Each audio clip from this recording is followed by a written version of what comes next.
Aujourd'hui, on va parler de la différence qu'il y a entre un contrat de licence et un contrat d'édition. Bonjour à tous, bienvenue dans cette vidéo. Je m'appelle Tariq, je suis producteur, éditeur et artiste à succès, plusieurs fois certifié disque d'or et de platine. Et aujourd'hui, j'aide des artistes et des producteurs indépendants à vivre de leur musique. Alors c'est une question qui m'a été posée par un de nos abonnés sur la chaîne YouTube, donc merci pour la question. Quelle est la différence entre un contrat de licence et un contrat d'édition? Eh bien, la réponse est la suivante, elle est en tout point.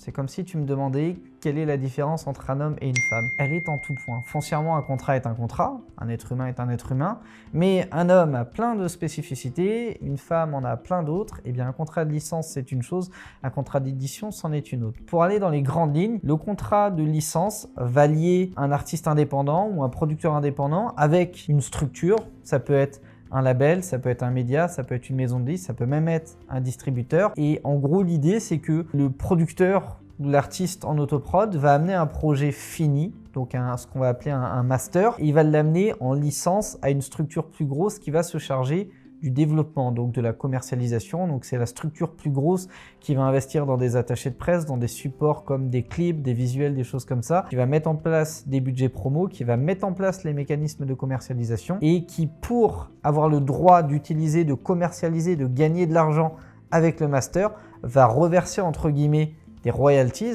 et les royalties, c'est rien de plus qu'un droit de licence, entre guillemets, va reverser donc des royalties au producteur ou à l'artiste en autoprod. Donc voilà ce qu'est un contrat de licence. C'est un contrat qui autorise une structure tierce à commercialiser, à exploiter un morceau que tu auras produit. À côté de ça, un contrat d'édition, c'est quoi? Eh bien, c'est un contrat qui va engager un éditeur et un ou plusieurs ayants droit, donc un auteur, un compositeur, sur une œuvre. Donc admettons que tu es créé, donc tu es l'auteur et le compositeur d'une œuvre, tu as donc 100% des droits de création et tu souhaites travailler avec un éditeur. L'intérêt pour toi de travailler avec un éditeur, c'est qu'il va s'occuper de placer ton œuvre, si jamais tu souhaites créer pour d'autres, il va s'occuper de te trouver des plans, compilations, pourquoi pas des deals de licence justement, il va t'aider pourquoi pas à financer des clips, à commercialiser ton développement, etc., etc. Et en contrepartie de ça, il va prendre des droits sur l'œuvre, ce qu'on appelle le publishing, donc des droits éditoriaux, plus couramment appelés les éditions. La clé de répartition qu'on a en général, la convention, enfin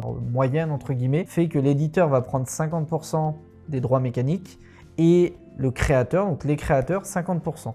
Donc si tu es seul créateur dessus, tu vas prendre 25 en auteur, 25 en compo, l'éditeur va prendre 50%. Ça fait un total de 100 sur 100. Et le boulot de l'éditeur ne va pas être le même que celui de la structure avec laquelle tu vas signer en licence. Les intérêts ne vont pas être les mêmes non plus. Une structure qui signe un projet en licence va pouvoir valoriser et récupérer de l'argent sur les ventes digitales, sur le streaming, sur les placements compilation, sur les placements synchro, sur des sous-licences de marque par exemple spécifiques, des autorisations, des choses comme ça, ce qu'on va appeler les utilisations secondaires, sur les droits voisins, etc., etc. Bref, ils prennent de l'argent sur à peu près tout ce qui va être généré par l'exploitation du master. L'éditeur, lui, ne prend de l'argent que sur les droits générés sur l'œuvre. Autrement dit, si le morceau, par exemple, est dealé à Netflix, Netflix file une avance de 100 000 € pour le titre, l'éditeur touche pas un centime. Le licencié touche de l'argent. L'éditeur touche pas un centime. L'éditeur va encaisser de l'argent dès lors que Netflix diffusera l'œuvre et dès lors que ça générera des droits. D'accord? Que ce soit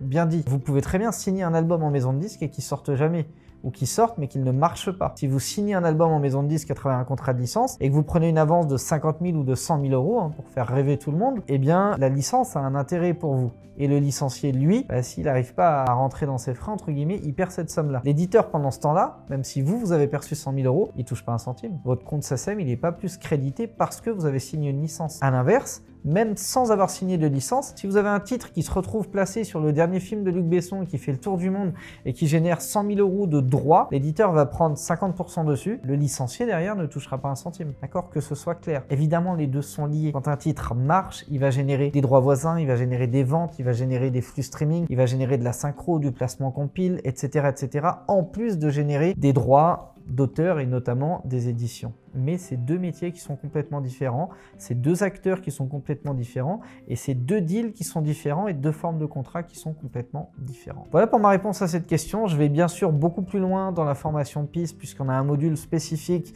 qui s'appelle devenir un éditeur pro dans lequel on revient vraiment en détail sur les contrats et notamment sur le contrat d'édition, de sous-édition également. On revient aussi sur les contrats de licence et de sous-licence en France et à l'international. Donc pour tous ceux que ça intéresse, n'hésitez pas à prendre contact avec moi. Vous avez mon email en description de cette vidéo pour la formation PIS. Pour tous les autres, j'espère que cette vidéo vous aura appris des choses, inspiré ou motivé. Si c'est le cas, lâchez-moi un gros like. Abonnez-vous à la chaîne YouTube Producteur à Succès. Ça récompense mon travail. Vous, ça vous prend 2 petites secondes et moi, ça me fait hyper kiffer et ça me motive à balancer encore plus de contenu qui, je le rappelle, est totalement gratuit. Moi, je ne suis pas payé pour être là et ça me fait très plaisir de partager avec vous. Donc, ça me montre que le message passe et que ça vous plaît et qu'il faut que je continue dans ce sens-là. Si un jour, je vois que j'ai plus d'interaction sur ce que je présente, bien c'est que visiblement, les gens seront plus intéressés. Donc, il y a de grandes chances pour que j'arrête. Donc, c'est aussi un indicateur pour moi. Donc, vraiment, ça prend 2 petites secondes. Si vous n'êtes pas encore abonné, abonnez-vous et montrez-moi de l'intérêt pour ce que j'ai à vous présenter. Je vous souhaite le meilleur pour la suite. Déchirez tout et je vous dis ciao, ciao.